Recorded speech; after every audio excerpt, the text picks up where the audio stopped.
ಎಲ್ರಿಗೂ ನಮಸ್ಕಾರ. ಈ ಆವಾರ ತುಂಬ ಚೆನ್ನಾಗಿದೆ. ಹಸಿರು ಕಾಣ್ತಾ ಇದೆ, ಬಿಸಿಲು ಕಾಣ್ತಾ ಇತ್ತು. ಮತ್ತೆಲ್ಲರೂ ಬೆಚ್ಚನೆ ಹೃದಯದ ನೀವೆಲ್ಲರೂ ಇಲ್ಲಿದ್ದೀರಿ. ನನಗೇನು ಹೇಳಬೇಕು ಅಂತ ಗೊತ್ತಾಗ್ತಿಲ್ಲ. ಬಾಕಿ ಟೈಮಲ್ಲಿ ಸಿಕ್ಕಾಪಟ್ಟೆ ಬಡಬಡಿಸ್ತಾ ಇರ್ತೀನಿ ನಾನು. ಆದರೆ ನಮ್ಮನ್ನೇ ಹೀಗೆ ಕೂರಿಸಿ ಈ ರೀತಿ ಮುಜುಗರದ ಒಂದು ಖಾಸಗಿ ಮುಜುಗರದ ಸಮಯ ಇದು. ಇದಕ್ಕೆ ಏನು ಹೇಳಲಿ ನಾನು? ಯಾಕಂದರೆ ಭಾಳ ಎಂತೆಂಥವರು ಇದ್ದು ಆಗಿ ಹೋದ ಜಾಗ ಇದು. ಉಡುಪಿ MGM ಕಾಲೇಜು ಅವರೆಲ್ಲರದ್ದು ನೆನಪಾಗ್ತದೆ ನನಗೆ. ಇದು ಲಾಸ್ಟ್ ಟೈಮು ನಾನು ಹೇಳಿದ್ದೆ, ಇನ್ನೊಮ್ಮೆ ಹೇಳ್ತೇನೆ. ಲಾಸ್ಟ್ ಟೈಮ್ KP ರಾಯರ ಅಭಿನಂದನಾ ಸಮಾರಂಭಕ್ಕೆ ನಾವು ಬಂದಾಗ ನಾನು ಹೇಳಿದ್ದೆ, ಇದು ಒಂಥರ KP ರಾಯರು ಇವತ್ತು ಸೇಡು ತೀರಿಸ್ಕೊಳ್ತಾ ಇದ್ದಾರೆ. ಮುಯ್ಯಿಗೆ ಮುಯ್ಯಿ, ನೀನು ನನಗೆ ಮಾಡಿದ್ದೆಲ್ಲ ನಾನೇನು ಮಾಡ್ತೀನಿ ಅಂತೇಳಿ. ಪ್ರೀತಿಯ ಸೇಡು ಇದು. ಯಾಕಂದರೆ ಹಿಂದೆ ಇವರಿಗೆ ಶಿವರಾಮ್ ಕಾರಂತರಿಗೆ 60 ವರ್ಷ ಆದಾಗ ಇದೇ ಜಾಗದಲ್ಲಿ, ಅಂದರೆ ಇದೆಲ್ಲ ಮತ್ತು ಅಲ್ಲಿರ್ಬೋದು, MGM ಕಾಲೇಜಲ್ಲಿ ಖುಷಿ ಹರಿದಾಸ್ ಭಟ್ರು ಒಂದು ದೊಡ್ಡ ಸನ್ಮಾನ ಸಮಾರಂಭ ಮಾಡಿದರು. ಅದು ಬಹಳ ದೊಡ್ಡ ವಿಷಯ ಆ ಕಾಲಕ್ಕೆ. ಆಗ ಬಂದ ಗ್ರಂಥ ಕೂಡ ಭಾಳ ದೊಡ್ಡದು.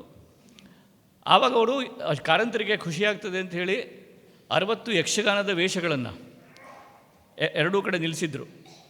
ಯಕ್ಷಗಾನದ ಪಗಡೆ ಕಟ್ಟು, ಕಿರೀಟ ಕಟ್ಟಿ ನಡುವೆ ಕಾರಂತರ ಮೆರವಣಿಗೆ ಕರ್ಕೊಂಡ್ಬಂದರು. ಅವರಿಗೆ ಅನ್ನಿಸ್ತು ಕಾರಂತರಿಗೆ ಖುಷಿ ಆಗ್ತದೆ ಅಂತ ಹೇಳಿ. ಆದರೆ ಕಾರಂತರು ಅವರಿಗೆ ಹೀಗೆಲ್ಲ ಹೇಗೆ ಖುಷಿ ಆಗ್ತದೆ? ಅವರು ಭಾಷಣ ಶುರು ಮಾಡಿದ್ದೇ ಒಂದು ಮಾತಿಂದ, ನಾವು ಯಕ್ಷರನ್ನು ಸೃಷ್ಟಿಸಿದ್ದು ಅವರ ಲೋಕಕ್ಕೆ ನಾವು ಹೋಗಬೇಕು ಅಂತ ಹೊರತು ಅವರನ್ನು ಕರ್ಕೊಂಡು ಬಂದು ಬಿಸಿಲಲ್ಲಿ ನಿಲ್ಲಿಸ್ಲಿಕ್ಕೆ ಅಲ್ಲ ಅಂತ ಹೇಳಿದ್ರು. ಇದು ಕಾರಂತರು.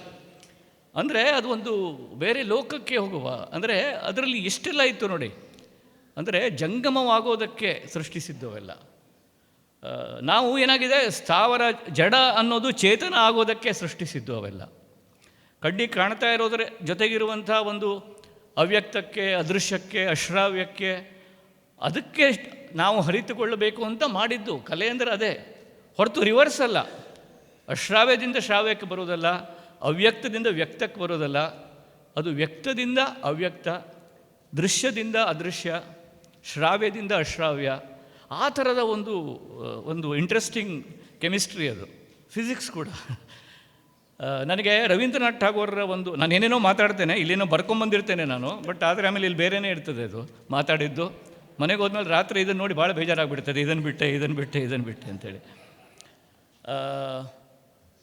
ರವೀಂದ್ರನಾಥ್ ಠಾಗೋರದ್ದು ಒಂದು ಸಣ್ಣ ಹನಿಗಮನ ಇದೆ, ನನಗೆ ಭಾಳ ಇಷ್ಟ ಅದು. ಅದನ್ನು ಅನುವಾದ ಮಾಡಿದವರು ಯಾರು ನೆನಪಾಗ್ತಾ ಇಲ್ಲ. ಸಣ್ಣದು 2-3 ಸಾಲು. ಅದರಲ್ಲಿ ಏನು ಅಂದರೆ, ಬೆಂಗಡೆಯಿಂದ ಬಂದು ನೀನು ನನ್ನ ಕಣ್ಣ ಮುಚ್ಚಲು, ಬೆಂಗಡೆಯಿಂದ ಬಂದು ನೀನು ನನ್ನ ಕಣ್ಣ ಮುಚ್ಚಲು, ಕತ್ತಲು ಕಳೆಯಿತು ಬೆಳಕಾಯಿತು ಅಂತ. ಎಷ್ಟು ಚೆನ್ನಾಗಿದೆ ನೋಡಿ ಇದು. ಅಂದರೆ ಹಿಂದುಗಡೆಯಿಂದ ಬಂದು ನಾವು ಕೆಲವರಿಗೆ ಹಿಂದಿಂದ ಬಂದು ಕಣ್ಣು ಮುಚ್ತೇವೆ. ಆಗ ಮಾತಾಡೋ ಹಾಗಿಲ್ಲ, ಮಾತಾಡಿದ್ರೆ ಗೊತ್ತಾಗ್ಬಿಡ್ತದೆ. ನಾನು ಯಾರು ಹೇಳು ನೋಡು ಅಂತ ಬಾಯಲ್ಲಿ ಹೇಳಿದ್ರೆ ಗೊತ್ತಾಗ್ಬಿಡ್ತದೆ. ನಾನು ಯಾರು ಹೇಳು ನೋಡು ಅನ್ನೋದನ್ನು ನಮ್ಮ ಆ ಒಂದು ಸೈಲೆನ್ಸಲ್ಲೇ, ನಮ್ಮ ಒಂದು ಆಂಗಿಕದಲ್ಲೇ ಅದು ಹೇಳಲ್ಪಡ್ತದೆ. ಬಟ್ ಅಲ್ಲೊಂದು ಪ್ರೀತಿಯ ಒಂದು ಚಮತ್ಕಾರ ಆಗಿಬಿಟ್ಟಿದೆ. ಅವನಿಗೆ ಬೆಳಕು ಮೂಡಿಬಿಟ್ಟಿದೆ. ಬಹುಶಃ ಅವನಿಗೆ ಆಪ್ತವಾದ ಜೀವ ಬಂದು ಅಲ್ಲಿ ಕಣ್ಣು ಮುಚ್ಚಿರಬಹುದು.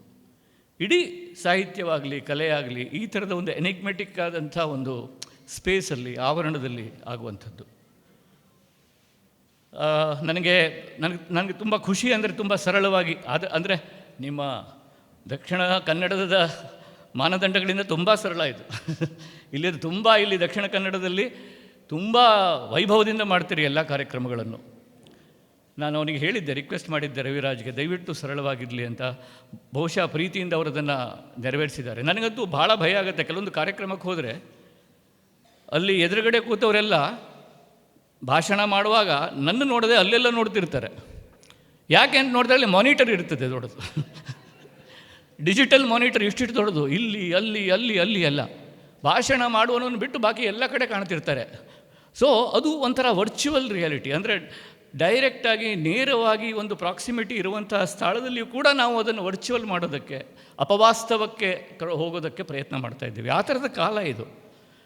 ಭಾಳ ವಿಚಿತ್ರವಾದ ಕಾಲದಲ್ಲಿ ನಾವಿದ್ದೇವೆ. ಬೆಳಗ್ಗೆ ಆಗಿದ್ದರೆ ಗುಡ್ ಮಾರ್ನಿಂಗ್ ಅಂತೆ, ಅದಂತೆ ಇದಂತೆ ಏನೇನೋ ಬರ್ತಾ ಎದುರಿಗೆ ಸಿಕ್ಕಿದ್ರೆ ನಗುನೂ ಆಡೋದಿಲ್ಲ ಆ ವ್ಯಕ್ತಿ. ಗೊತ್ತಾಯ್ತಲ್ಲ, ಅದು ಭಾಳ ವಿಚಿತ್ರ.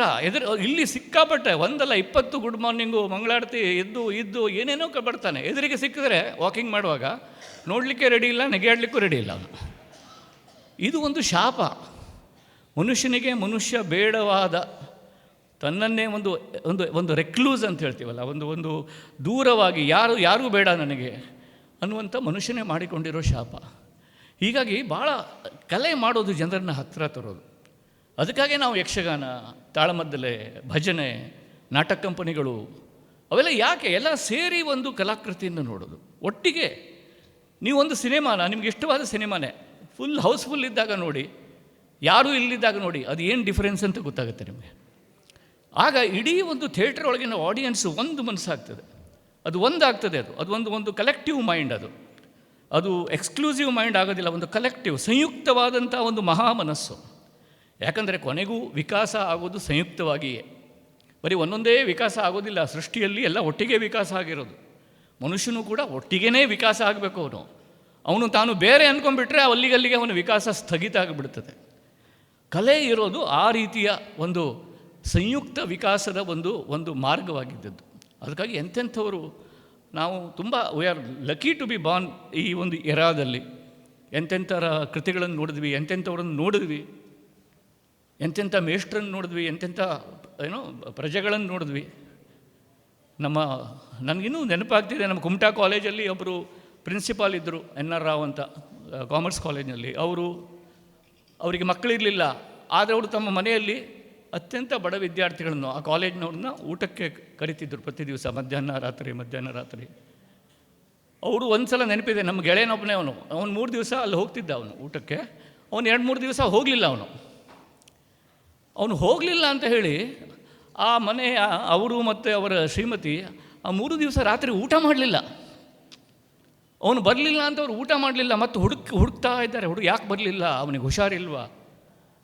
ನೋಡಿ, ಈ ಥರದ ಒಂದು ವ್ಯಾಲ್ಯೂ ಸಿಸ್ಟಮ್, ಅದು ನಿಜವಾದ ಒಂದು ಅಮೃತಬಳ್ಳಿ ಕಷಾಯದ ನೆಟ್ವರ್ಕ್. ಅದು ಎಕ್ಸ್ಕ್ಲೂಸಿವ್ ಅಲ್ಲ ಅದು.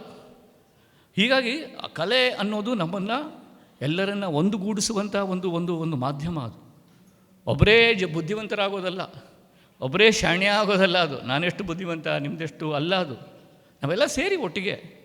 ಹೇಗೆ ಮೆಡಿಕಲ್ ಸೈನ್ಸಲ್ಲಿ ಒಬ್ಬನು ಐ ಸ್ಪೆಷಲಿಸ್ಟು, ಒಬ್ಬನು ನೋಸ್ ಸ್ಪೆಷಲಿಸ್ಟು, ಒಬ್ಬನು ಪಲ್ಮನಾಲಜಿಸ್ಟು, ಒಬ್ಬನು ಕಾರ್ಡಿಯಾಲಜಿಸ್ಟು, ಎಲ್ಲ ಸೇರಿ ಮನುಷ್ಯನ ಯಾತನೆಯನ್ನು ಕಡಿಮೆ ಮಾಡೋದಕ್ಕೆ ಪ್ರಯತ್ನ ಮಾಡ್ತಾರೆ. ಹಾಗೆಯೇ ಸಾಹಿತ್ಯ ಆಗಲಿ, ಯಾವುದೇ ಕಲೆ ಆಗಲಿ, ಯಾವುದೇ ಶಾಸ್ತ್ರ ಆಗಲಿ, ಅದು ಶಿಕ್ಷಣ ಆಗಲಿ, ಆ ರೀತಿಯೇ ಅದು ಕಲೆಕ್ಟಿವ್ ಆಗಿ ಮನುಷ್ಯನನ್ನು ಅರ್ಥ ಮಾಡ್ಕೊಳ್ಳೋದಕ್ಕೆ, ಒಟ್ಟಿಗೆ ಇವಾಲ್ವ್ ಆಗೋದಕ್ಕೆ, ವಿಕಾಸ ಆಗೋದಕ್ಕೆ ಪ್ರಯತ್ನ ಪಡೋದು. ಇವತ್ತು ಬಸಳೆ ಸೊಪ್ಪಿನ ನನ್ನ ಪದ್ಯ ಓದಿದರು, ನನಗೆ ಭಾಳ ಖುಷಿಯಾಯಿತು. ಯಾಕಂದರೆ ಇವತ್ತು ನನಗೆ ಯಾಕೆ ವಿಶೇಷ ಅಂದರೆ, ಈ ತಿಂಗಳು ಕೂಡ ನನ್ನ ಮೊದಲ ಕವನ ಸಂಕಲನ ರಂಗದಿಂದ ಒಂದಿಷ್ಟು ದೂರ, ಅದು ಪ್ರಕಟ ಆಗಿ 50 ವರ್ಷ ಆಯಿತು. ಇದೇ 1974. ಅಂದರೆ ನನಗೆ ನಂಬಲಿಕ್ಕೆ ಆಗೋದಿಲ್ಲ, ಅದೇ 50 ವರ್ಷದ ಹಿಂದೆ ಬಂತ ಅದು ಅಂತ. ಮೊನ್ನೆ ನಾನು ಧಾರವಾಡಕ್ಕೆ ಹೋಗಿದ್ದೆ ಒಂದು ಕಾರ್ಯಕ್ರಮಕ್ಕೆ. ಆಗ ನನ್ನ ಅಲ್ಲಿಯ ಹಾಸ್ಟೆಲ್ ರೂಮು, ನನ್ನ ಅಲ್ಲಿಯ ಯೂನಿವರ್ಸಿಟಿ, ಅಲ್ಲಿಯ ಕ್ಲಾಸ್ ರೂಮು, ಕೆಮಿಸ್ಟ್ರಿ ಡಿಪಾರ್ಟ್ಮೆಂಟು ಎಲ್ಲ ನೋಡ್ಕೊಂಬಂದೆ. ಹಾಸ್ಟೆಲ್ ರೂಮ್ನಲ್ಲಿ ನಾವು ಇದ್ದ ರೂಮಿಗೂ ಹೋದೆ, ಅದು ಹಾಗೇ ಇದೆ. ಅಲ್ಲಿಯ ಕಪಾಟ್ ಹಾಗೇ ಇದೆ. ಅಲ್ಲಿ ಬಿಸಿನೀರು ಈಗಲೂ ಬರೋದಿಲ್ಲ 50 ವರ್ಷದ ಹಿಂದೆ. ಮತ್ತು ನಾನು ಅಲ್ಲಿ 50 ವರ್ಷದಲ್ಲಿ ಇದ್ದಾಗ, ಸರಿ ಕ್ಲಾಸಿಗೆ ಹೋಗದೇ ಇದ್ದಾಗ, ಕ್ಲಾಸ್ ತಪ್ಪಿಸ್ಕೊಂಡು ಓಡಾಡದೇ ಇದ್ದಾಗ ಇದ್ದಂಥ ಒಬ್ಬ ಅದ್ಭುತ ವ್ಯಕ್ತಿ KP ರಾವ್ ಈಗಿಲ್ಲಿದ್ದಾರೆ. ಅಲ್ಲಿ ನಾನು ಸಿಕ್ಕಾಪಟ್ಟೆ ಕ್ಲಾಸಿಗೆ ಹೋಗ್ತಿರ್ಲಿಲ್ಲ, ಬರೀ ಫಂಕ್ಷನ್ನು, ಕವಿಗೋಷ್ಠಿ, ಅದು ಇದು ಎಲ್ಲ ಕಡೆಗೂ ಹೋಗ್ತಿದ್ದೆ. ಕ್ಲಾಸ್ ಒಂದು ಬಿಟ್ಟು ಬಾಕಿ ಎಲ್ಲ ಕಡೆ ಹೋಗ್ತಿದ್ದೆ. ನನ್ನ ಬಗ್ಗೆ ಒಂದು ಗಾದೆ ಮಾತೆ ಸೃಷ್ಟಿಯಾಗಿತ್ತು, sick for exams, quick for functions ಅಂತ ನಮ್ಮೊಬ್ಬ ಪ್ರೊಫೆಸರ್ ಇತ್ತೀಚೆಗೆ ನನಗೆ ಹೇಳಿದ್ರು. ಸೊ ಆ ರೀತಿಯ ಒಂದು ಜಾಗ ಅದು ಇದು. ಆಗ ನಾನು ಆ ಪುಸ್ತಕ ಬಂದಿತ್ತು ನಂದು, ರಂಗದಿಂದ ಒಂದಿಷ್ಟು ದೂರ. ಸೊ ಆದರೆ ನನಗದು ನಿನ್ನೆ ಮೊನ್ನೆ ಅಂತ ಅನಿಸ್ತದೆ. ಅದು ನಾನು ಹೇಳೋದು, ಕಲೆಯ ಪವಾಡ ಅಂದರೆ ಅದು ನಿನ್ನೆ ಮೊನ್ನೆದು, ಭಾಳ ಹಿಂದಿಂದೇನಲ್ಲ ಅಂತ ನನಗೆ ಅನಿಸ್ತದೆ. ಆಮೇಲೆ ಈ ವರ್ಷ ಭಾಳ ವಿಶೇಷ. ಕನ್ನಡದ ಮಹತ್ವದ 4 ಲೇಖಕರ ಜನ್ಮ ಶತಮಾನೋತ್ಸವ. ಒಬ್ಬರು VG ಭಟ್ ಅಂತ ದೊಡ್ಡ ಕವಿ, ಇನ್ನೊಬ್ಬರು ಗಂಗಾಧರ ಚಿತ್ತಾಲ್ ದೊಡ್ಡ ಕವಿ, ಇನ್ನೊಬ್ಬರು ನಮ್ಮ ಇವರು ಸೂರಂ ಮೆಕ್ಕುಂಡಿಯವರು, ಅವರು ಕೂಡ ಅವ್ರದ್ದು ಜನ್ಮ ಶತಮಾನೋತ್ಸವ.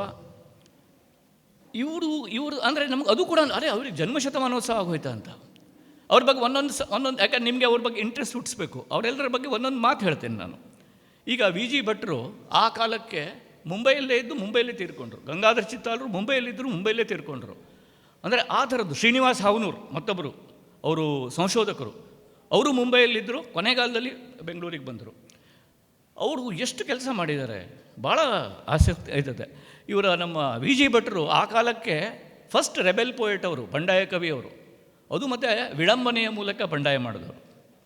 ಅವ್ರದ್ದೊಂದು ಕವಿತೆ ಇದೆ ಆತ್ಮದ ಬಗ್ಗೆ, ಅದು ಭಾಳ ಫೇಮಸ್ ಆಗಿದೆ, ಆತ್ಮ ಅಂತ. ಅವರು ಆತ್ಮವನ್ನು ಹುಡುಕ್ತಾರೆ. ಎಲ್ಲಿ? ಮಗುವಿನ ಕಣ್ಣಲ್ಲಿ, ಮತ್ಯಾವುದೋ ಇಬ್ಬನಿಯಲ್ಲಿ, ಮತ್ಯಾವುದೋ ಇದರಲ್ಲಿ ಅದರಲ್ಲಿ ಎಲ್ಲ ಕಡೆ ಆತ್ಮ ಹುಡುಕ್ತಾರೆ, ಆತ್ಮ ಸಿಗೋದಿಲ್ಲ. ಆಮೇಲೆ ಕೊನೆಗೆ ಹೇಳ್ತಾರೆ, ಸಿಕ್ಕಿತು ಆತ್ಮವು ಸಿಕ್ಕಿತು ಕಿಟ್ಟೆಲ್ ಕೋಶದ 153ನೇ ಪುಟದಲ್ಲಿ ಅಂತ. ಅಂದರೆ ಆ ಕೊನೆಗೂ ಆತ್ಮ ಒಂದು ಅವರಿಗೆ ಶಬ್ದಕೋಶದಲ್ಲಿ ಸಿಗ್ತದೆ. ಈ ಥರದ ಒಂದು ವಿಶಿಷ್ಟವಾದ ಒಂದು ಹ್ಯೂಮರ್ ಇದ್ದಂಥ ವ್ಯಕ್ತಿಯವರು ನಮ್ಮ ವಿ ಜಿ ಭಟ್ರು. ಅವ್ರದ್ದು ಇನ್ನೊಂದು ಕವಿತೆ ಇದೆ, ಅದು ಬೆಕ್ಕು. ಅವರ ಶ್ರೀಮತಿ ತವ್ರ ಮನೆಗೆ ಹೋಗಿರ್ತಾರೆ. ಟಿಪಿಕಲ್ ಇದೊಂದು ಹಳೆ ಕಾಲದ ಕವಿ ಸಮಯ ಅದು, ಹೆಂಡತಿ ತವ್ರ ಮನೆಗೆ ಹೋಗೋದು. ವಿಚಿತ್ರ ಪದ. ಅವ್ರು ಹೋಗಿರ್ತಾರೆ. ಆಗ ಇವರು ಅವರನ್ನು ವಿರಹದಲ್ಲಿ ಒಂದೇನೋ ಪದ್ಯ ಬರೆದಿದ್ದಾರೆ. ಅದರಲ್ಲಿ ಹೇಗಿದೆ ಅಂದರೆ, ಅದನ್ನು 4 ಲೈನ್ ಓದ್ತೀನಿ ನಾನು. ಚಳಿಗಾಲವಾದರೂ ನನಗೇನು ರಗ್ಗುಂಟು, ಬೆಚ್ಚಗಿದೆ ನಿನಗಿಂತ 100 ಪಟ್ಟು. ಪಾಪ ಬೆಕ್ಕಿನ ಮರಿಯು ಕೂಗಿ ಸಾಯಲು ಬಿತ್ತು, ಒಲೆ ಬೆಚ್ಚಗಿಲ್ಲದೆಯೇ ದಿಕ್ಕುಗೆಟ್ಟು ಅಂತ. ಅಂದರೆ ಒಲೆ ಬೆಚ್ಚಗಿಲ್ಲ ಅಂತ ಹೇಳಿ ಬೆಕ್ಕಿನ ಮರಿ ಒದ್ದಾಡ್ತಿದೆ ಪಾಪ, ಅದಕ್ಕಾದರೂ ನೀನು ಬೇಗ ಬಾ ಅಂತ ಬರ್ತಾರೆ ಅವರು. ಈ ಒಂದು ಸಣ್ಣ ಸರಳ ಸಾಲುಗಳು ಬದುಕಿನ ಕುರಿತು ಎಷ್ಟೊಂದು ಅಕ್ಕರೆಯನ್ನು ನಮ್ಮಲ್ಲಿ ಉಕ್ಕಿಸ್ತವೆ ಅಂತ. ಆಮೇಲೆ ಗಂಗಾಧರ ಚಿತ್ತಾಲರು ಅವರು ಕವಿತೆ ಬಗ್ಗೆ ಒಂದು ಬೀಜ ಮಾತು ಹೇಳಿ ಹೋಗಿದ್ದಾರೆ. ಒಂದು ಕವಿತೆ ಅಥವಾ any piece of art or any thought, let us say, ಅದೇನಿರುತ್ತೆ ಅಂತಂದರೆ, ಈ ಮುಖೋದ್ಗತ ನಿನ್ನ ಹೃದ್ಗತವೇ ಆದ ದಿನ ಸುದಿನ. ಅಂದರೆ ಮುಖೋದ್ಗತ ಅಂದರೆ ಬಾಯಿಂದ ನಾನು ಹೇಳಿದ್ದು, ನಿನ್ನ ಹೃದ್ಗತವೇ, ನಿನ್ನ ಮನಸ್ಸನ್ನು ತಲುಪೋ ದಿನ ಸುದಿನ. ಆವರೆಗೂ ಇದು ತಕ್ಕ ಮಣ್ಣಿನ ತೇವಕ್ಕಾಗಿ ಕಾದೇ ಇರುವ ಬೀಜ ಅಂತ ಹೇಳ್ತಾರೆ. ಅಂದರೆ ಒಂದು ಕವಿತೆ ಒಬ್ಬ ಸಹೃದಯನನ್ನು ಮುಟ್ಟೋ ತನಕ ಅದು ತಕ್ಕ ಮಣ್ಣಿನ ತೇವಕ್ಕಾಗಿ ಕಾದೇ ಇರುವ ಬೀಜ. ಇವತ್ತು ಕಾತ್ಯಾಯಿನಿ ಮಾತಾಡುವಾಗ ನನಗೆ ಭಾಳ ಖುಷಿ, ಸಮಾಧಾನ, ಹಿತ, ಚಡಪಡಿಕೆ ಎಲ್ಲ ಆಗೋಯ್ತು. ಎಷ್ಟೊಂದು ಪ್ರೀತಿಯಿಂದ ಆ ತಕ್ಕ ಮಣ್ಣಿನ ತೇವ, ಅವರ ಮನಸ್ಸಿನ ತಕ್ಕ ಮಣ್ಣಿನ ತೇವದಲ್ಲಿ ನನ್ನ 40-50 ವರ್ಷದಿಂದ ಬರೆದುಕೊಂಡು ಬಂದಂಥ ಕಥೆಗಳು, ಅದಕ್ಕೊಂದು ರೆಕ್ಕೆ, ಅದಕ್ಕೊಂದು ಸಣ್ಣ ಹಸಿ, ಅದಕ್ಕೊಂದು ಸಣ್ಣ ಮೊಳಕೆ, ಅವೆಲ್ಲ ಮೂಡ್ತದಲ್ಲ, ಅದೇ ಕಲೆಯ ಪವಾಡ. ಅಲ್ಲಿ ತನಕ ಸುಮ್ಮನೆ ಇರ್ತದೆ ಅದು ಪುಸ್ತಕದಲ್ಲಿ, ಏನು ಮಾತಾಡೋದಿಲ್ಲ. ಪುಸ್ತಕಗಳು ನೋಡಿ, ಅವ್ರದ್ದು ದೊಡ್ಡ ಗುಣ ಅಂದರೆ ಪುಸ್ತಕ ಮಾತಾಡೋದಿಲ್ಲ, ಅವು ಕಪಾಟಲ್ಲಿ ಸುಮ್ಮನೆ ಕೂತಿರ್ತವೆ. ಸೊ ಆ ರೀತಿಯ ಒಂದು ಅಂಶ ಇದರಲ್ಲಿ ಒಂದಿದೆ. ಇನ್ನೊಂದಿದೆ ಅವರದ್ದು ಅವ್ರು ಭಾಳ ದಿವಸದ ಮೇಲೆ ಊರಿಗೆ ಬರ್ತಾರೆ. ಆಗ ಅಂಗಳದಲ್ಲಿರುವಂಥ ದೊಡ್ಡ ಮಾವಿನ ಮರ ಇರೋದಿಲ್ಲ, ಬಾಲ್ಯದಲ್ಲಿದ್ದ ಮರ ಈಗ ಇರೋದಿಲ್ಲ. ಅದನ್ನು ಎಷ್ಟು ಚೆನ್ನಾಗಿ ಅವ್ರು ಹೇಳ್ತಾರೆ ಅಂತಂದರೆ, ಹಗಲಲ್ಲೂ ಕಗ್ಗತ್ತಲನ್ನು ಹೊದ್ದಿದ್ದ ಕರಿ ಮಾವಿನ ಮರ ಬೋಳಾಗಿ ಬಾನಿಗೊಂದು ದೊಡ್ಡ ತೂತು ಅಂತ ಹೇಳ್ತಾರೆ.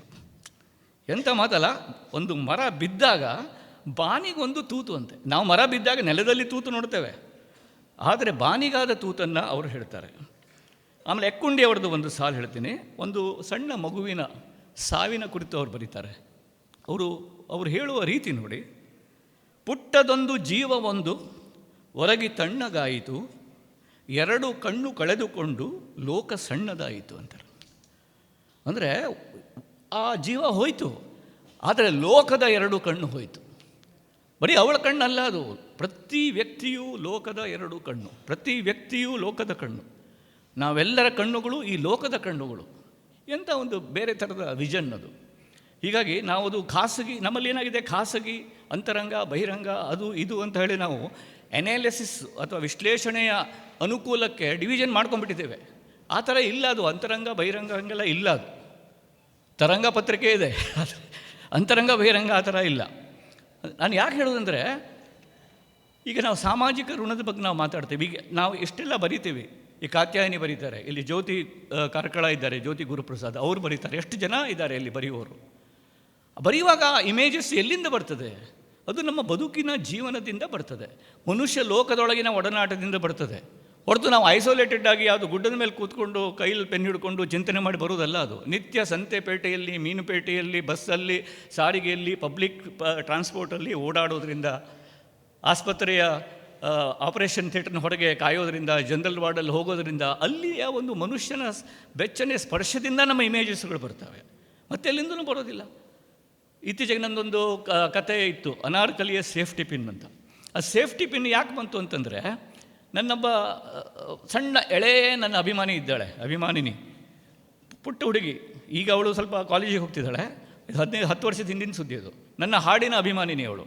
ಎಷ್ಟರ ಮಟ್ಟಿಗೆ ಅಂದರೆ, ಯಾವುದೋ ಬಸ್ಸಲ್ಲಿ, ಸ್ಕೂಲ್ ಬಸ್ಸಲ್ಲಿ ನನ್ನ ಹಾಡು ಹಾಕೋದಿಲ್ಲ ಅಂತ ಹೇಳಿ ಕಂಪ್ಲೇಂಟ್ ಮಾಡಿದ್ಲಂತೆ ಅವಳು. ಆ ಕಾಲಕ್ಕೆ ಅಷ್ಟು ಅಭಿಮಾನಿನಿ ಅವಳು. ಅವಳು ಒಂದು ದಿವಸ ಮನೆಗೆ ಬಂದು ತಾಯಿಗೆ ಹೇಳ್ತಾಳೆ, ಅವರಿಗೆ ಇದು ದ್ರೌಪದಿ ವಸ್ತ್ರಾಪರಣದ ಪಾಠ ಇತ್ತಂತೆ ಶಾಲೆಯಲ್ಲಿ. ಮನೆಗೆ ಬಂದು ಹೇಳ್ತಾಳಂತೆ ತಾಯಿಗೆ, ಏನಮ್ಮ ನೋಡು, ಆ ದ್ರೌಪದಿಗೆ ಕಾಮನ್ ಸೆನ್ಸೇ ಇಲ್ಲ ಅಂತ. ಯಾಕೆ? ಅವಳು ಸೇಫ್ಟಿ ಪಿನ್ ಯಾಕೆ ಹಾಕ್ಕೊಂಡಿರಲಿಲ್ಲ ಅಂತ ಹೇಳ್ತಾಳೆ. ಅದು ಎಂಥ ನನಗೆ ಆ ಸೇಫ್ಟಿ ಪಿನ್ ಶಬ್ದ, ಅದು ಎಂಟೈರ್ ಒಂದು ಮಹಿಳಾ ಲೋಕದ ಎಷ್ಟೊಂದು ಅಭದ್ರತೆಗಳನ್ನು, ಅಪಭ್ರಂಶಗಳನ್ನು, ಅವಳಿಗೆ ಇರುವಂಥ ಒತ್ತಡಗಳನ್ನು, ಒಂದು ವರ್ಡ್ ಸೇಫ್ಟಿ ಪಿನ್ ಹೇಗೆ ಅದು ನನಗೆ ಆಮೇಲೆ ತುಂಬ ಕಾಡ್ತಾ ಇತ್ತು. ಅದು ಕೆಲವೊಂದು ನೋಡಿ, ಮಂಗಳಸೂತ್ರಗಳಲ್ಲಿ ಮುತ್ತುರತ್ನಗಳಿಂದ ಸೇಫ್ಟಿ ಪಿನ್ನುಗಳೇ ಜಾಸ್ತಿ ಇರ್ತವೆ.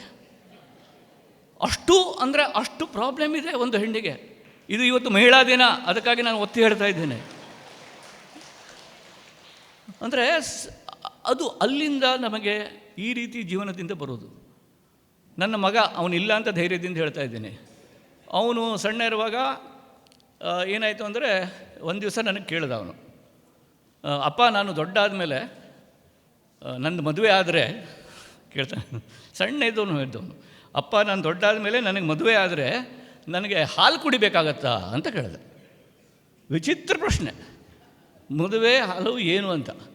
ಆಮೇಲೆ ನಂಗೆ ನೆನಪಾಯಿತು, ಅವನು ಟಿ ವಿ ಸೀರಿಯಲ್ಗಳಲ್ಲಿ, ಸಿನಿಮಾಗಳಲ್ಲೆಲ್ಲವ ಮದುವೆ ಆದಾಗ ಫಸ್ಟ್ ನೈಟ್ ಆಗ್ತದಲ್ಲ, ಆಗೊಂದು ಹಾಲು ಬರೋದು ನೋಡಿದ್ದಾನೆ ಅವನು. ಇವನಿಗೆ ಹಾಲು ಅಂದರೆ ಆಗೋದಿಲ್ಲ. ಅವನಿಗೆ ಮದುವೆ ಅಂದರೆ ಹಾಲು ಕುಡಿಯೋದು ಡೈಲಿ ಅಂತಂದರೆ ತನ್ನ ಜೀವನ ಖಲಾಸ್ ಅನ್ಕೊಂಡ್ಬಿಟ್ಟ ಅವನು. ಹೀಗಾಗಿ ಅವನಿಗೆ ಟೆನ್ಷನ್ ಆಗಿದೆ. ಆಮೇಲೆ ನಾವು ಹೇಳಿದ್ವಿಲ್ಲಪ್ಪ, ನೀನು ಬೋರ್ನ್ವಿಟಾ ಎಲ್ಲ ಹಾಕ್ಕೊಂಡು ಕೊಡೋಣ ನಿಮಗೆ ದೊಡ್ಡಾದ ಮೇಲೆ, ಹಾಗೆ ಹೇಗೆ ಅಂತ ನಾವು ಸಮಾಧಾನ ಮಾಡಬೇಕಾಯ್ತು. ಈ ಎಲ್ಲ ವಿವರಗಳಿದ್ದಾವಲ್ಲ, ಇವು ನಿಜ ಜೀವನದಿಂದ ನಮ್ಮ ಮನಸ್ಸಿನೊಳಗಡೆ ದಾಖಲಾಗಿ ಒಂದು ಕಲೆಕ್ಟಿವ್ ಆದ ಒಂದು ಸಮಾಜದ ಬದುಕಿನ ಕೌಟುಂಬಿಕತೆಯ ಒಂದು ಮ್ಯಾನಿಫೆಸ್ಟೇಷನ್ ಅದು. ಅದು ಸ್ವಂತದ ನಾವು ಇದು ನಂದು ಅಂತ ಹೇಳೋದು ಭಾಳ ತಪ್ಪು. ಕಾಪಿರೈಟ್ ಆಗಿ ನಂದು ಅಂತ ಹೇಳಲಿಕ್ಕೆ ಆಗೋದೇ ಇಲ್ಲ. ಅದು ಒಂದು ಕಲೆಕ್ಟಿವ್ ಲೈಫ್, ಎಲ್ಲರ ಜೊತೆಗೆ ಬದುಕಿನಿಂದ ಹುಟ್ಟುವ ಸಾಹಿತ್ಯ ಅದು. ಅದು ಸಾಮಾಜಿಕ ಋಣ ಅಂದರೆ ಅದೇನೆ. ಈಗ ನಾನು ಈ ಶರ್ಟ್ ಹಾಕ್ಕೊಂಡಿದ್ದೇನೆ, ಇದ್ರ ಹಿಂದೆ ಎಷ್ಟು ಜನ ಕೆಲಸ ಮಾಡಿರ್ಬೋದು? ಈ ಹತ್ತಿ ಯಾವ ಹೊಲದಲ್ಲಿ ಬೆಳೀತು? ಉತ್ತರ ಪ್ರದೇಶದಲ್ಲಿ ಬೆಳೀತೋ, ಮತ್ತೆಲ್ಲಿ ಬೆಳೀತು? ಯಾವ ರೈತರು ಕಷ್ಟಪಟ್ಟು ಆ ಹತ್ತಿ ಬೆಳೆಸಿದ್ರು? ಅಲ್ಲಿಂದ ಯಾವ ಟೆಂಪೋದಲ್ಲಿ ಅದು ಫ್ಯಾಕ್ಟ್ರಿಗೆ ಹೋಯಿತು? ಯಾವ ರೀತಿ ಇದನ್ನು ರೀತಿ ರಿವಾಜುಗಳ ಜನರು, ಯಾವ ನಂಬಿಕೆಗಳ ಜನರು ಅದನ್ನು ನೇಯ್ಗೆ ಮಾಡಿದ್ರು? ಅಲ್ಲಿಂದ ಎಲ್ಲಿ ಫ್ಯಾಕ್ಟ್ರಿಗೆ ಹೋಯಿತು? ಯಾರು ಅದನ್ನು ಸ್ಟಿಚ್ ಮಾಡಿದ್ರು? ಅಲ್ಲಿಂದ ಯಾವ ಟೆಂಪೋದಲ್ಲಿ ನಮ್ಮ ಮಳಿಗೆಗಳಿಗೆ ಬಂತು? ಎಷ್ಟು ಜನರ ಕೊಂಡಿ ಇದೆ, ಇದು ನೆಟ್ವರ್ಕ್ ಇದೆ. ಇಲ್ಲಿ ಎಲ್ಲರ ಋಣದಲ್ಲಿ ನಾವಿದ್ದೇವೆ. ಬರೀ ಶರ್ಟ್ ಅಲ್ಲ, ನಿಮ್ಮ ಮನೆಯಲ್ಲಿರುವ ಪ್ರತಿಯೊಂದು ವಸ್ತು, ಅದು ಅಕ್ಕಿ ಇರಲಿ, ಗೋಧಿ ಇರಲಿ, ಸೋಫಾ ಸೆಟ್ ಇರಲಿ, ಲೇಟೆಸ್ಟ್ ಟೆಕ್ನಾಲಜಿ ಇರಲಿ, ಅದೆಲ್ಲದರ ಹಿಂದೆ ನಮ್ಮ ದೇಶದ ಎಲ್ಲ ರೀತಿ ನೀತಿಯ ಜನಗಳ ಕೊಡುಗೆ ಇದೆ, ಶ್ರಮ ಇದೆ. ಅದು ಸಾಮಾಜಿಕ ಋಣ. ಆ ಋಣಕ್ಕೆ ನಾವು ಅರ್ಹರಾಗಬೇಕು. ಆ ಋಣವನ್ನು ನಾವು ಮನಸ್ಸಿನಲ್ಲಿಡಬೇಕು. ಅವರನ್ನು ನಾವು ಮರೀಲೇಬಾರ್ದು ಯಾರನ್ನು. ಯಾಕಂದರೆ ಒಬ್ಬನಿಂದ ಬದುಕಲ್ಲ, ಎಲ್ಲರೂ ಜೊತೆಗಿದ್ದಾಗಲೇ ಬದುಕು. ಸಾಹಿತ್ಯ ಕೂಡ ಅಷ್ಟೇ, ಒಬ್ಬಂದಲ್ಲ. ಅದು ಮತ್ತೊಬ್ಬನು ಬೇಕು ಮಾತಾಡಲಿಕ್ಕೆ, ಮತ್ತೊಬ್ಬನ ಪಾಡಬೇಕು. ಈಗ ಹೊಸ ಟೇಬಲ್ಲು ಸ್ಕೂಲಲ್ಲಿ ಡೆಸ್ಕ್ ಇದ್ದರೆ ಅದ್ರ ಬಗ್ಗೆ ಕತೆ, ಅಲ್ಲಿ ಕತೆ ಇಲ್ಲ, ಅದು ನಿರ್ಜೀವ ಡೆಸ್ಕ್ ಅದು. ಆದರೆ ಅದರ ಮೇಲೆ ಒಂದು ಹಾರ್ಟ್ ಯಾರೋ ಬಿಡಿಸಿದ್ರು ಅಂತ ಇಟ್ಕೊಳ್ಳಿ ಒಂದು ದಿವಸ ಪೆನ್ನಲ್ಲಿ, ಆಗ ಅದರ ಕತೆ ಶುರುವಾಯಿತು. ಚಿತ್ತಾದ್ರೆ ಹೇಳ್ತಾರೆ, ಮನುಷ್ಯನ ಬಗ್ಗೆ ಬರೆದದ್ದೆಲ್ಲವೂ ಕಥೆಯಾಗುತ್ತದೆ ಅಂತ. ಅದು ಅಂದರೆ ಹ್ಯೂಮನೈಸೇಷನ್, ಅದು ಮನುಷ್ಯನ ಬಗ್ಗೆ ಬರೆಯುವ ಕಥೆಗಳು. ಹೀಗಾಗಿ ನಾನು ಮತ್ತೆ ಜಾಸ್ತಿ ಹೇಳೋದಿಲ್ಲ, ಯಾಕಂದರೆ ನಾನು ಕೆ ಪಿ ರಾಯರ ಮಾತನ್ನು ಕೇಳೋದಕ್ಕೆ ಆಸಕ್ತನಾಗಿದ್ದೇನೆ. ಯಾಕೆಂದರೆ ಕೆ ಪಿ ರಾಯರು ನಮ್ಮ ನಡುವಿನ ಅತ್ಯಂತ ನಿಜವಾದ ಅರ್ಥದಲ್ಲಿ ಎತ್ತರದ ಮನುಷ್ಯ. ಯಾಕಂದರೆ ಅವರ ಬಗ್ಗೆ ಮಾತಾಡುವ ಅರ್ಹತೆಯೂ ನಮ್ಗೆ ಯಾರಿಗೂ ಇಲ್ಲ, ಅಷ್ಟು ಕೆಲಸವನ್ನು ಅವರು ಮಾಡಿದ್ದಾರೆ. ಅಂಥ ಒಂದು ಮೇಧಾಶಕ್ತಿ, ಬದುಕಿನ ಕುರಿತಾದ ಪ್ರೀತಿ ಭಾಳ ಅಪರೂಪ ಈಗ. ಅಂದರೆ ಜನರಿಗೆ ಬೇರೆಯವರನ್ನು ಓದಿಯೇ ಗೊತ್ತಿಲ್ಲ. ಶಿವರಾಮ್ ಕಾರಂತರ ಬಗ್ಗೆ ಮಾತಾಡ್ತೇವೆ, 45 ಕಾದಂಬರಿ ಬರೆದಿದ್ದಾರೆ ಅವರು, 45, ಒಂದಲ್ಲ ಎರಡಲ್ಲ. ನಾನು ಒಂದು ದಿವಸ ಲೆಕ್ಕ ಹಾಕಿದ್ರೆ ನಾನು ಓದಿದ್ದು 14 ದಾಟಿಲ್ಲ. ಅದು ಕೂಡ ಶಿವರಾಮ್ ಕಾರಂತರ ಬಗ್ಗೆ ಕಾರ್ಯಕ್ರಮ ಮಾಡುವಾಗ ಓದಿದೆ ನಾನು ಅದು. ಅಂದರೆ ಅದೆಲ್ಲ ಓದೋದಕ್ಕೆ ಎಷ್ಟು ಇದೆ ಅಲ್ಲಿ ಮನಸ್ಸುಗಳು, ಎಲ್ಲ ಮೇಧಾವಿ ಮನಸ್ಸುಗಳು ಇದ್ದಾವೆ. ಸೊ ಕೆ ಪಿ ರಾಯರು ಹಾಗೆ ಭಾಷೆಯಲ್ಲಿ ತಂತ್ರಜ್ಞಾನದಲ್ಲಿ ಅದ್ಭುತ ಕೆಲಸ ಮಾಡಿದವರು. ಅವರು ಇನ್ನೂ ಇದ್ದಾರೆ, ಬೆಳಗ್ಗೆ ಹೋದರೆ ಸಿಗ್ತಾರೆ ಮಣಿಪಾಲದಲ್ಲಿ, ಚಾನೂ ಕುಡಿಸ್ತಾರೆ, ಮಧ್ಯಾಹ್ನ ಇದ್ದರೆ ಪ್ರಭುವಲ್ಲಿ ಊಟನೂ ಕೊಡ್ತಾರೆ. ಅತ್ಯಂತ ಭಾಷೆಯ ಬಗ್ಗೆ ತುಂಬ ಜಿಜ್ಞಾಸೆಯನ್ನು ಹೊಂದಿದಂಥ ವ್ಯಕ್ತಿ. ಸೊ ಅವರು ಇದ್ದಾರೆ. ಹೀಗಾಗಿ ಅವರ ಮಾತನ್ನು ಕೇಳೋದಕ್ಕೆ ಅವರಿಲ್ಲಿ ಇರೋದು ನನಗೆ ಬಹಳ ಖುಷಿ. ಅವರ ಸಾನ್ನಿಧ್ಯದಲ್ಲಿ ನೀವೆಲ್ಲ ಇದ್ದೀರಿ, ತುಂಬ ಖುಷಿ ಆಯಿತು. ಆಮೇಲೆ ಈ ಒಂದು ಸಂಘಟನೆ ಇದೆಯಲ್ಲ, ಇದು ಮಮತೆ ಮತ್ತು ಸಮತೆ. ಅವರು ಹೇಳ್ದಂಗೆ ಮಮತೆಗಿಂತ ಮತ್ತು ಸಮತೆಗಿಂತ ಮಿಗಿಲಾದ ಅಧ್ಯಾತ್ಮವೇ ಇಲ್ಲ. ಸರಳ ಅದು. ಎಲ್ಲರೂ ಸಮಾನರು ಮತ್ತು ಎಲ್ಲರೂ ಮಮತೆಗೆ ಅರ್ಹರು, ಎಲ್ಲರ ಮಮತೆಯಲ್ಲಿ ನಾವು ಇದ್ದೇನೆ. ಅದಕ್ಕಿಂತ ಮಿಗಿಲಾದಂಥ ಅಧ್ಯಾತ್ಮ ಎಲ್ಲಿಯೂ ಇಲ್ಲ. ನಾವು ತಪ್ಪು ತಿಳ್ಕೊಂಡ್ಬಿಟ್ಟಿವೆ ಕೆಲವು ವಿಷಯಗಳಲ್ಲಿ. ಆ ನೆಲೆಯಲ್ಲಿ ನಿಮ್ಮ ಪ್ರಯತ್ನಗಳು ಸಾಗಲಿ ಅಂತ ಹೇಳಿ, ಒಂದೇ ಮಾತು ಇನ್ನೊಬ್ಬರು ನನಗೆ ನೆನಪಾಗ್ತದೆ. ಅದೇನು ಅಂದರೆ ನಮ್ಮ ಜಿ ರಾಜಶೇಖರ್ ಅವ್ರದ್ದು. ನನಗೆ ಉಡುಪಿ ಅಂದ್ಕೊಳ್ಳೆ ಜಿ ರಾಜಶೇಖರ್, ಮತ್ತೊಂದು ಪ್ರಖರವಾದಂಥ ಮೇಧಾವಿ ಮನಸ್ಸು. ಅವರನ್ನು ತುಂಬ ನಾನು ಮಿಸ್ ಮಾಡ್ತೇನೆ ಈಗ ಉಡುಪಿಗೆ ಬಂದಾಗೆಲ್ಲ. ಯಾಕಂದ್ರೆ ನನಗೆ ನೆನಪಿದೆ, ಒಂದು ಸಲ ನಾನು ಬರೆದ ಯಾವುದೋ ಒಂದು ಲೇಖನವನ್ನೋ ಏನೋ ನಾಟಕವನ್ನೋ ಓದಿ ಅವರು ನನಗೊಂದು ಕಾಗದ ಬರೆದಿದ್ದರು, ಅಂಗೈ ಹುಣ್ಣಿಗೆ ಕನ್ನಡಿ ಬೇಕೇ ಅಂತ. ಯಾಕಂದರೆ ಯಾವುದೋ ಒಂದು ಜ್ವಲಂತ ವಿಷಯದ ಬಗ್ಗೆ ನಾನು ಒಂದು ಚಂದವಾದ ನಾಟಕವೋ ಚಂದವಾದ ಕಥೆಯನ್ನೇನೋ ಬರೆದಿದ್ದೆ. ಅಂದರೆ ಅದು ಒಂದು ಸೀದಾ ಆದ ಒಂದು ಘಟನೆ ಇದೆ. ಅದು ನೀವು ಅದರ ಬಗ್ಗೆ ಚಂದವಾಗಿ ನಾಟಕ ಮಾಡಿದ್ರೆ ಹೇಗೆ, ಅಂಗೈ ಹುಣ್ಣಿಗೆ ಕನ್ನಡಿ ಬೇಕೇ ಅಂತ.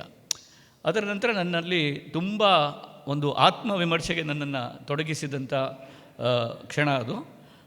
ಹೀಗಾಗಿ ಜಿ ರಾಜಶೇಖರ್ನ ತುಂಬ ಕೃತಜ್ಞತೆಯಿಂದ ನಾನು ನೆನೆಯುತ್ತೇನೆ. ಮತ್ತು ಇಲ್ಲಿ ನಡೆದಿರುವ ನೀವೆಲ್ಲ ಪ್ರೀತಿಯಿಂದ ಬಂದಿದ್ದೀರಿ.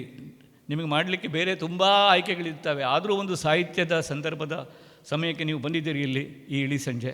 ಸೊ ನಿಮಗೆಲ್ಲರಿಗೂ ನಾನು ಪ್ರೀತಿಯಿಂದ ವಂದಿಸಿ, ನನಗೆ ಇನ್ನಷ್ಟು ಹುರುಪು ಮತ್ತು ಸ್ಫೂರ್ತಿಯನ್ನು ನೀಡಿದೆ ಈ ಒಂದು ಸಮಯ. ಮತ್ತು ಇದು ತುಂಬ ಸರಳವಾಗಿ ಆಗಿದ್ದರಿಂದ ನನಗೆ ಇನ್ನೂ ಅದು ಆನಂದವನ್ನು ಕೊಟ್ಟಿದೆ. ಆದರೆ ಇದು ಸಮಾಜಕ್ಕೆ ಸಂಬಂಧಪಟ್ಟಿದ್ದು, ಸಾಮಾಜಿಕ ಋಣದ್ದೇ ಇನ್ನೊಂದು ಭಾಗ ಇದು. ಅದು ನನಗೆ ಸಂಬಂಧಪಟ್ಟಿದ್ದು ಅಂತ ನಾನು ಯಾವತ್ತೂ ತಿಳ್ಕೊಂಡಿಲ್ಲ. ಅದು ಯಾವ ಥರ ಅಂದರೆ ಒಂದೇ ಇಮೇಜ್ ಅದು ನನಗೆ ಯಾವಾಗಲೂ ಬರುತ್ತೆ. ಪ್ರಶಸ್ತಿಗಳು ಏನು ಅಂತಂದರೆ, ಊರಲ್ಲಿ ಮ್ಯಾರಥಾನ್ ರೇಸ್ ಆಗ್ತಾ ಇರ್ತದೆ. ಮ್ಯಾರಥಾನ್ ರೇಸ್ ಅಂದರೆ 5 ಕಿಲೋಮೀಟ್ರು, ಇಲ್ಲಿಂದ ಅಲ್ಲಿ ಓಡೋದು, ಯಾವುದೋ ಮೇಷ್ಟ್ರು ಸೈ ಮಾಡ್ತಾರೆ, ಅಲ್ಲಿಂದ ಮತ್ತೆಲ್ಲ ಓಡೋದು, ಅಲ್ಲಿಂದ ಕಲ್ಸಂಗಕ್ಕೆ ಹೋಗೋದು, ಕಲ್ಸಂಗದಿಂದ ಬಸ್ ಸ್ಟ್ಯಾಂಡಿಗೆ ಹೋಗೋದು, ಬಸ್ ಸ್ಟ್ಯಾಂಡ್ ತಿರುಗಿ ಮಣಿಪಾಲಕ್ಕೆ ಬಂದು ಯಾರು ಫಸ್ಟ್ ಬರ್ತಾನೋ ಅವನು ಗೆದ್ದವನು ಅಂತ. ಅವನು ಓಡ್ತಾ ಇರುವಾಗ ಅಕ್ಕಪಕ್ಕ ರೋಡಲ್ಲಿ ನಿಂತವರು ಚಪ್ಪಾಳೆ ಹೊಡಿತಿರ್ತಾರೆ. ಕೆಲವರು ಕಿತ್ಲೆ ಹಣ್ಣು ಕೊಡ್ತಾರೆ, ಕೆಲವರು ಮುಸುಂಬಿ ಕೊಡ್ತಾರೆ, ಕೆಲವರು ಗೋಲ್ಡ್ ಸ್ಪಾಟ್ ಕೊಡ್ತಾರೆ. ಓಡುವವನು ಅದನ್ನು ಕುಡಿದು ಅದನ್ನು ತಿಂದು ಅದನ್ನಲ್ಲಿ ಓಡ್ತಾನೆ, ಅದನ್ನು ಕುಡಿದು ಅದನ್ನು ಎಸೆದು ಮತ್ತು ಓಡ್ತಾ ಇರ್ತಾನೆ. ಪ್ರಶಸ್ತಿಗಳನ್ನು ನಾವು ಹಾಗೆ ನೋಡಬೇಕು ಅಂತ ನನಗೆ ಹೊರತು ನಾವು ಪ್ರಶಸ್ತಿಗಳನ್ನು ನಾವು ಅದನ್ನು ತಲೆ ಮೇಲೆ ಇಟ್ಕೊಂಡು ಅದನ್ನು ಸೆಲ್ಫಿ ಮಾಡಿಕೊಂಡು ನಾವೇ ಅದನ್ನು ಸ್ಟೇಟಸ್ ಹಾಕ್ಕೊಂಡು ಅಲ್ಲ, ಅದು ಸಮಾಜಕ್ಕೆ ಸಂಬಂಧಪಟ್ಟದ್ದು. ಇವತ್ತು ಪ್ರಶಸ್ತಿ ಪಡೆದಿದ್ದು ಈ ಸಂಸ್ಥೆಯವರು, ಇದರ ಹಿಂದಿದ್ದವರು, ಅವರ ಒಂದು ಪ್ರೀತಿ ಅದು ಫೈನ್, ಖುಷಿ ಅದು. ಆದರೆ ನಮ್ಮ ಓಟಕ್ಕೆ ಅದು ಒಂದು ಇಂಧನ ಇದ್ದ ಹಾಗೆ ಓಡ್ತಾ ಇರಬೇಕು ಅಷ್ಟೇ. ಇಷ್ಟು ಹೇಳಿ ನನ್ನ ಮಾತು ಮುಗಿಸ್ತೇನೆ. ನಮಸ್ಕಾರ.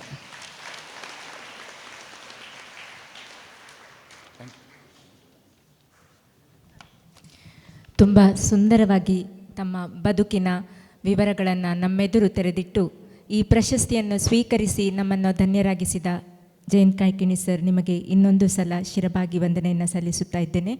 ಇದೀಗ ಮುಖ್ಯ ಅತಿಥಿಗಳ ಮಾತುಗಳಿಗೆ ಸಮಯ. ನಮ್ಮೊಂದಿಗಿರುವ ಕನ್ನಡ ಮತ್ತು ಸಂಸ್ಕೃತಿ ಇಲಾಖೆಯ ಸಹಾಯಕ ನಿರ್ದೇಶಕಿ ಶ್ರೀಮತಿ ಪೂರ್ಣಿಮಾ ಅವರನ್ನು ಮಾತನಾಡಲು ಅವಕಾಶ ಕೊಡ್ತಾ ಇದ್ದೇನೆ.